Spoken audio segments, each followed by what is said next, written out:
wabarakatuh. Perkenalkan, nama saya Aam Siti Rohmah, calon guru penggerak Angkatan 11 dari SMP Negeri 2 Cipanas, Kabupaten Lebak, Provinsi Banten. Di sini saya akan mewawancarai kepala sekolah saya bersama Bapak Haji Didi Sariri. Assalamualaikum warahmatullahi wabarakatuh. Waalaikumsalam warahmatullahi wabarakatuh.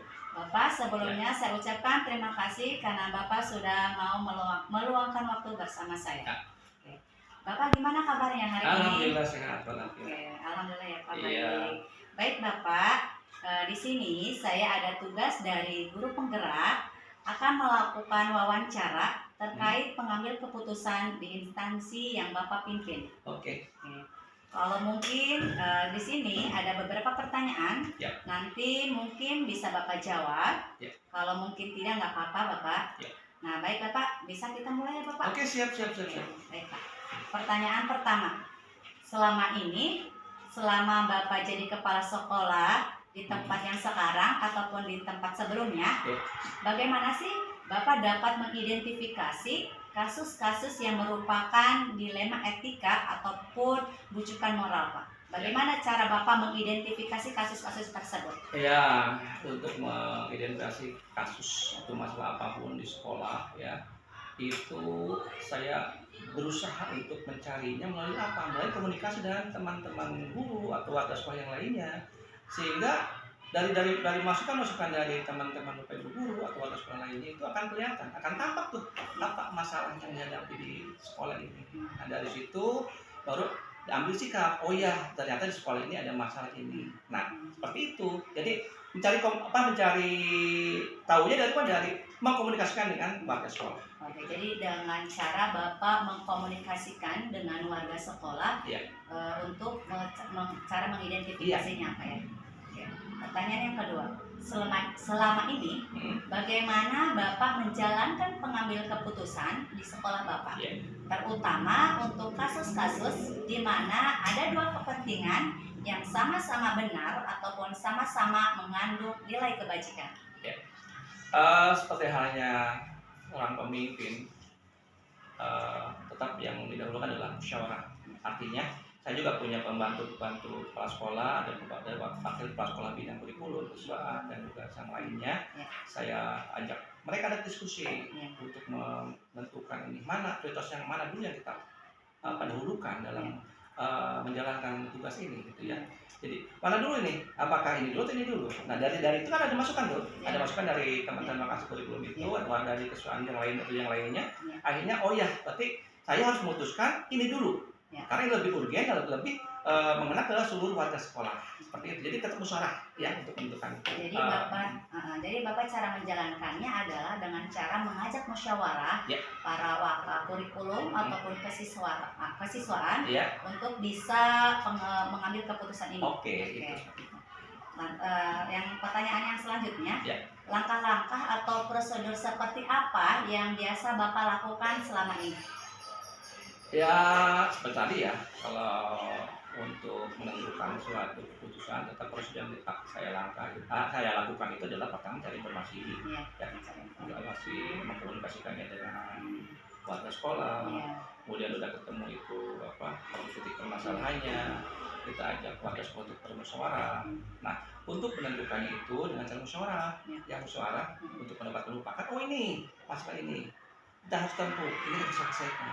Jadi tetap dahulu kan musyawarah dulu, tetap musyawarah. Dan musyawarah itu akan ketemu titik finalnya bahwa keputusan harus sampai dilakukan seperti ini. Gitu. Jadi langkah-langkahnya adalah Bapak yang pertama mencari informasi dulu, kemudian Bapak mengkomunikasikan kepada warga sekolah, yang ketiga baru Bapak memusyawarahkan. Seperti itu. Pertanyaan selanjutnya. Hal-hal apa saja yang selama ini Bapak anggap efektif dalam pengambilan keputusan pada kasus-kasus dilema etika? Langkah-langkahnya ya seperti tadi ya. Hal-hal apa saja diantaranya ya Pak? Hal-hal apa saja yang selama ini Bapak anggap efektif dalam pengambilan keputusan? Oke. Efektif gitu. Yang tadi yang lebih efektif dengan cara musyawarah.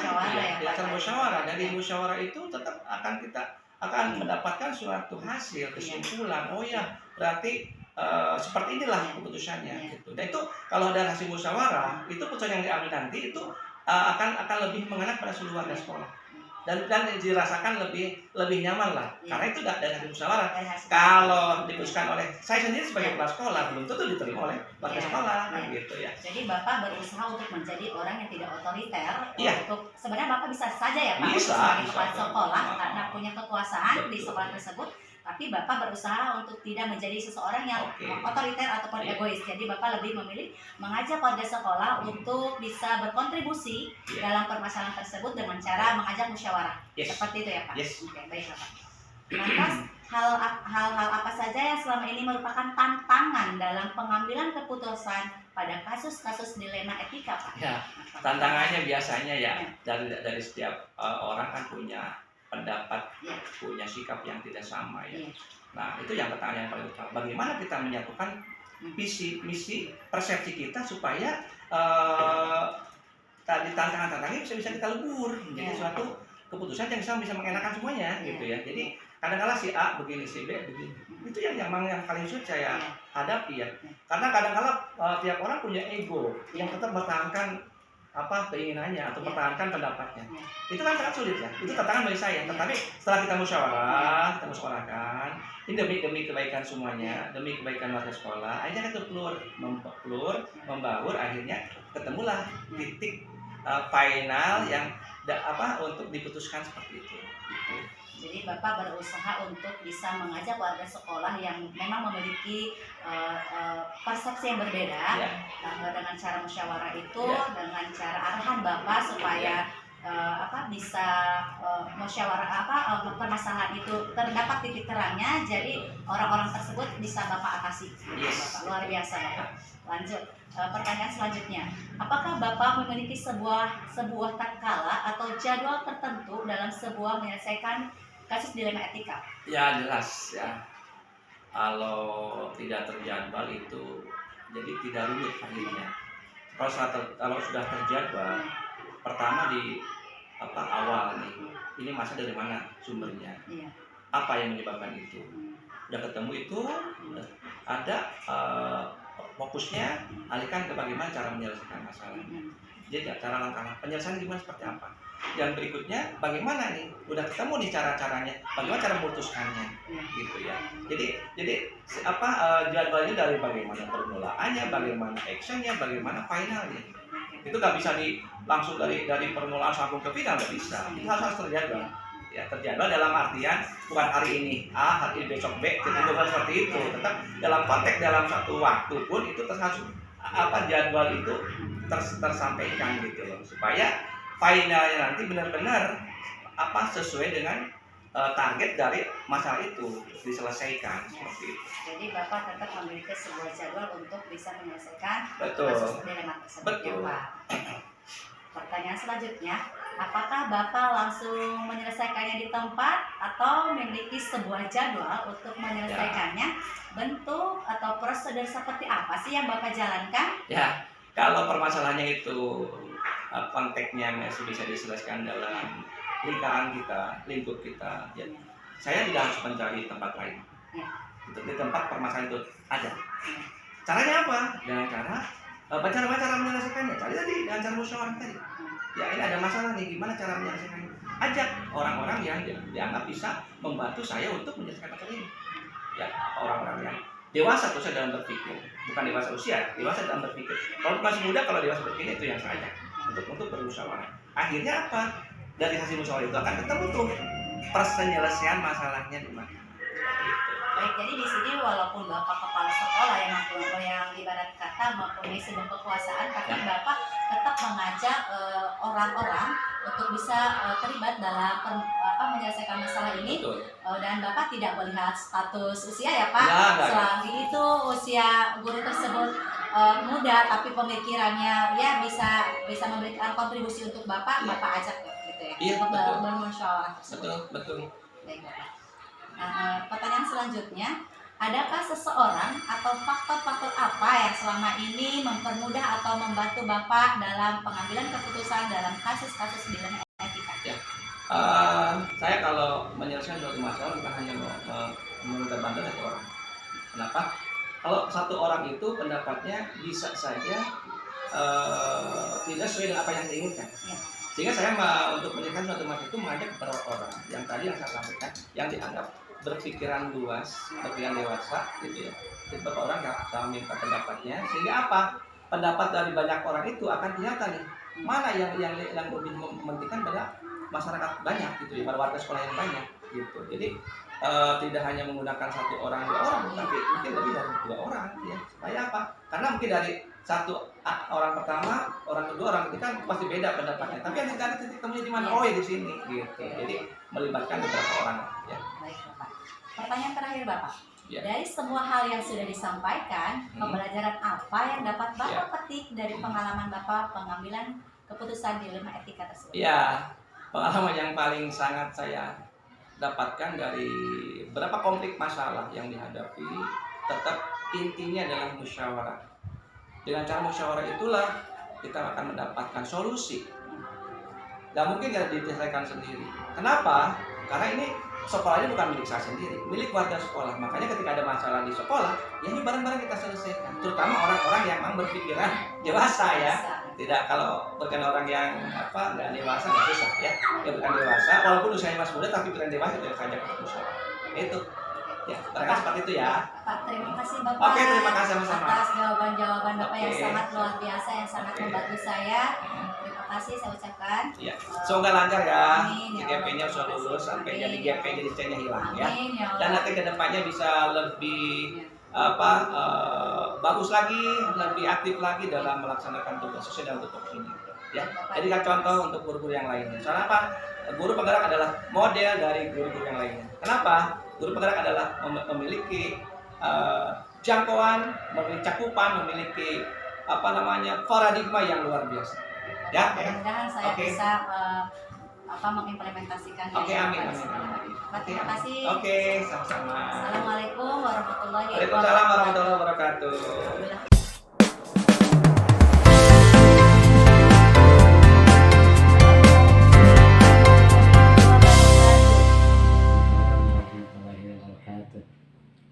Perkenalkan, nama saya Aam Siti Rohmah, calon guru penggerak Angkatan 11 dari SMPN Negeri 2 Cipanas, Kabupaten Lebak, Provinsi Banten.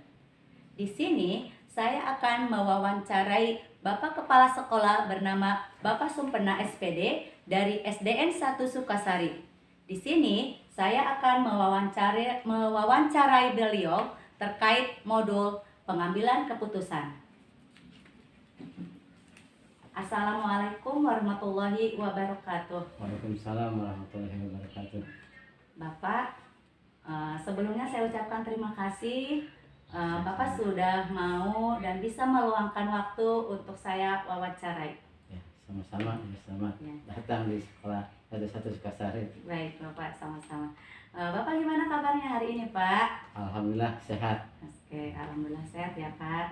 Oke, Bapak, di sini saya ada tugas dari guru penggerak terkait materi pengambilan keputusan untuk mewawancarai Bapak di instansi yang Bapak pimpin ini. Di sini ada beberapa pertanyaan yang nanti Bapak bisa menjawabnya, tapi apabila Bapak tidak berkenan untuk menjawab tidak apa-apa. Baik Bapak, bisa kita mulai ya Pak? Silakan. Oke. Nah, pertanyaan yang pertama. Selama Bapak menjadi kepala sekolah di tempat yang sekarang ini ataupun di tempat yang sebelumnya Bapak pimpin, bagaimana sih Bapak dapat mengidentifikasi kasus-kasus yang merupakan dilema etika ataupun bujukan moral? Bagaimana Bapak cara mengidentifikasi kasus-kasus tersebut? Untuk mengidentifikasi kasus-kasus tersebut bisa dilihat dalam keseharian dari Senin sampai hari Jumat. Bisa dilihat dari karakter siswa dari kelas 1 sampai kelas 4 yang berbeda-beda. Tapi ada beberapa siswa yang potensi untuk ke kasus-kasus tersebut akan menjurus ke yang negatif. Ya, jadi cara Bapak untuk mengidentifikasinya yaitu Bapak memantau keseharian anak selama di sekolah, mulai dari hari Senin sampai hari Jumat. Kemudian Bapak juga memantau, selain dari keseharian anak-anak, memantau karakter anak mungkin ya Pak ya, Iya, dari kelas 1 sampai kelas 6. Nah, dari pantauan itu mungkin Bapak bisa melihat gitu kan, karakter anak yang memang sikapnya baik ataupun sikapnya yang buruk, seperti itu. Mungkin cara Bapak untuk mengidentifikasinya. Iya, Ya, seperti itu. iya Pak, baik. Selanjutnya pertanyaan kedua. Selama ini bagaimana sih Bapak menjalankan pengambilan keputusan di sekolah Bapak? Terutama kasus-kasus di mana ada dua kepentingan yang memang sama-sama benar ataupun sama-sama memiliki nilai kebajikan. Bagaimana cara Bapak menjalankan pengambilan keputusan tersebut, Pak? Untuk mengambil keputusan bila ada suatu masalah, baik siswa dengan siswa Ya. atau siswa dengan guru, bahkan ada siswa dengan masyarakat, saya tidak langsung memvonis yang salah, tapi saya berkoordinasi dengan orang tua, dengan gurunya, dengan siswa tersebut. Kemudian setelah ada salah atau ada penafsiran dari guru seperti ini, dari siswa seperti ini, dari masyarakat seperti ini, atau dari orang tuanya, kemudian saya panggil satu-satu, kemudian diremukan untuk bermusyawarah atau mereverifikasi kejadian tersebut. Nah, kemudian dari situ ternyata ada hal-hal yang perlu diperbaiki. Mungkin saya diinformasikan kalau ada hal-hal yang sangat urgen, saya diinformasikan ke orang tuanya. Oke. Jadi cara Bapak untuk menjalankan pengambilan keputusan yaitu dengan cara mengajak para guru untuk bisa bermusyawarah, kemudian mengajak orang tua siswa tersebut juga untuk menjalankan pengambilan keputusan tersebut. Jadi Bapak tidak, meskipun Bapak di sini adalah sebagai kepala sekolah yang mempunyai, sebenarnya Bapak tuh mempunyai hak gitu Pak. Ketika Bapak mau ngambil keputusan sendiri, Bapak bisa aja kan sebagai karena Bapak punya wewenangan sendiri gitu kan terhadap kasus atau permasalahan yang ada di sini. Sebenarnya kalau bisa ya Pak. Tapi kan Bapak tidak seperti itu kan. Bapak berusaha untuk bagaimana caranya bisa memusyawarahkan permasalahan ini secara bersama-sama, baik itu secara bersama dengan guru ataupun dengan orang tua, untuk mendapatkan sebuah solusi gitu Pak dari permasalahan tersebut. Dan Bapak juga berusaha untuk merefleksikan kejadian yang sudah terjadi gitu. Mungkin seperti itu ya Pak. Iya. Baik Bapak, nomor ketiga.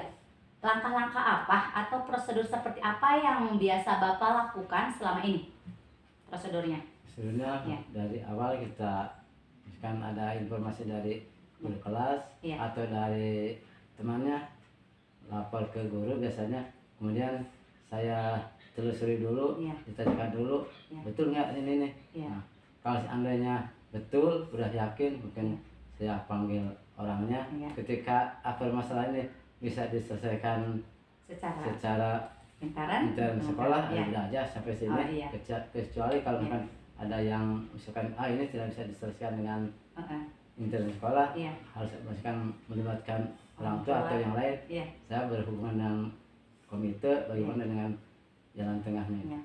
Kalau memang permasalahan itu yang menurut Bapak merasa urgen ya gitu Pak. Tapi kalau misalkan masih bisa diselesaikan secara intern, Bapak tidak memanggil orang tua ataupun komite gitu. Paling hanya antara guru dan siswa gitu. Guru, kepala sekolah dan siswa. Paling seperti itu ya Pak. Kalau memang permasalahannya tidak urgen gitu ya Pak.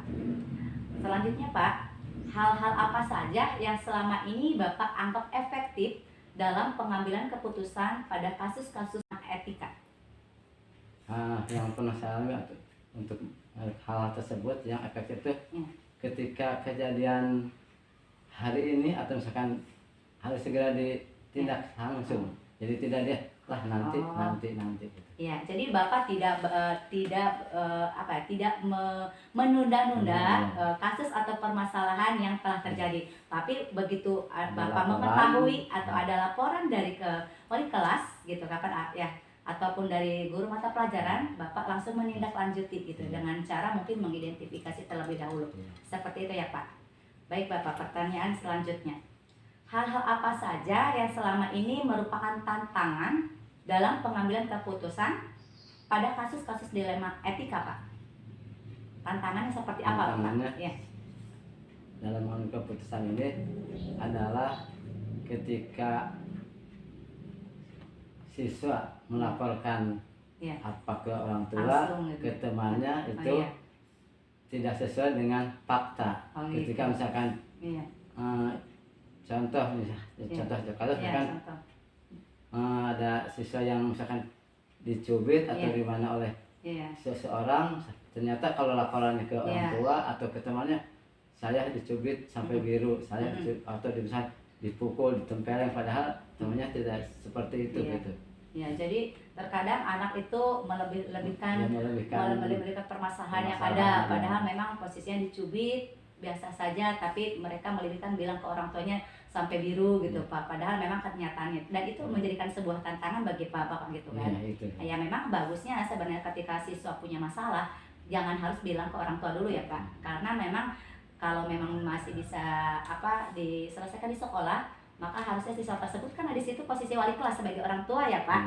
Jadi jangan semena-mena siswa itu langsung laporan ke orang tua, nanti kan permasalahannya orang tua tuh langsung gimana gitu, Bapak, pemikirannya gitu kan. Padahal itu hal yang sepele ya, Pak, dan guru juga masih bisa menangani ya, Pak. Mungkin seperti itu. Baik, Bapak, pertanyaan selanjutnya. Apakah Bapak memiliki sebuah jadwal dalam sebuah penyelesaian kasus dilema etika, Pak? Ada nggak jadwal khusus? Jadwal khusus tidak ada, cuma setiap hari Senin kita dalam upacara selalu diingatkan bahwa perbuatan ini seperti ini yang perbuatan yang tidak bagus itu jangan ditiru. Ketika ada masalah jangan langsung ke orang tua. Di sekolah itu ada sebagai orang tua di sekolah, ke sekolah aja dulu. Nah dari situ juga hampir kesini-kesininya siswa juga paham ketika ada mereka istilahnya bercanda atau berantem di sekolah, tidak langsung melaporkan ke orang tuanya, ke gurunya dulu, kemudian bisa diselesaikan secara di sekolah intern. Jadi jadwal Bapak adalah mungkin secara khusus tidak ada, cuman mungkin para pembina upacara selalu menyelipkan gitu kan, Pak, selalu menyelipkan perkara tentang karakter siswa, penanaman karakter siswa gitu, atau tentang kedisiplinan siswa gitu ya, Pak. Pertanyaan selanjutnya adalah, apakah Bapak langsung menyelesaikan di tempat atau memiliki sebuah jadwal untuk menyelesaikannya? Bentuk atau prosedur seperti apa yang Bapak jalankan? Ketika ada yang bermasalah, anak orang sama gurunya, coba anaknya dipanggil si A ini, biasa ke kantor aja gitu, di kantor ditanya, misalkan dengan si A, si A tanya, langsung selesaikan, istilahnya salaman, tidak diperpanjang, udah. Jadi caranya Bapak dengan cara memanggil siswa ke kantor, mungkin yang ngobrol langsung, tanya jawab langsung bersama siswa yang bermasalah itu, paling seperti itu ya, Pak. Oke. Adakah seseorang atau faktor-faktor apa sih yang selama ini mempermudah atau membantu Bapak dalam pengambilan keputusan dalam kasus-kasus dilema etika? Jadi ketika Bapak punya masalah gitu, Bapak adakah seseorang yang membantu Bapak sehingga permasalahan ini bisa mempermudah untuk Bapak? Itu ada guru di sini juga, dengan guru seniornya di sini, yaitu Mustu Harsi. Kalau ada apa itu, emang Ibu Suharsi itu untuk menangani siswa-siswa itu istilahnya dengan siswanya terdekat, mungkin jadi cepat selesai permasalahan itu. Kadang dengan orang tua juga, kalau ada ini, Bu tolong dikonfirmasi ke orang tua, ya siapa. Jadi di sini ada guru senior gitu ya, bernama Bu Suharsi, dengan cara ketika ada permasalahan, jadi beliau yang selalu membantu Bapak gitu, untuk bisa menyelesaikan permasalahan ini. Iya. Luar biasa ya, Pak, berarti beliau itu. Alhamdulillah. Jadi sangat membantu Bapak ya. Baik, Bapak, ini adalah pertanyaan terakhir dari saya. Dari sebuah hal yang telah disampaikan oleh Bapak tadi, pembelajaran apa sih, Pak, yang dapat Bapak petik dari pengalaman Bapak pengambilan keputusan dilema etika? Pengalamannya apa sih, Pak, gitu, pembelajarannya?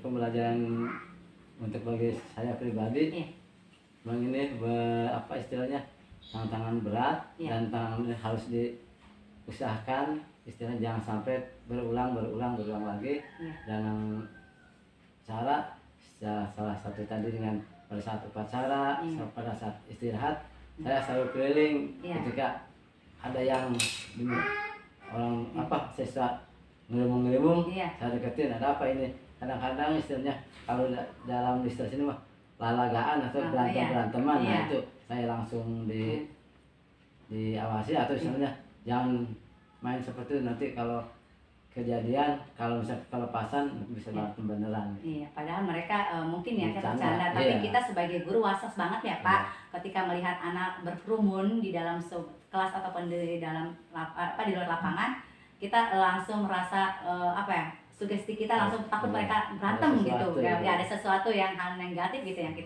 kita tidak inginkan. Padahal mungkin niat mereka ya mungkin namanya anak-anak ya Pak, posisinya memang ya kodratnya bermain gitu. Tapi kita sebagai orang dewasa ataupun sebagai guru gitu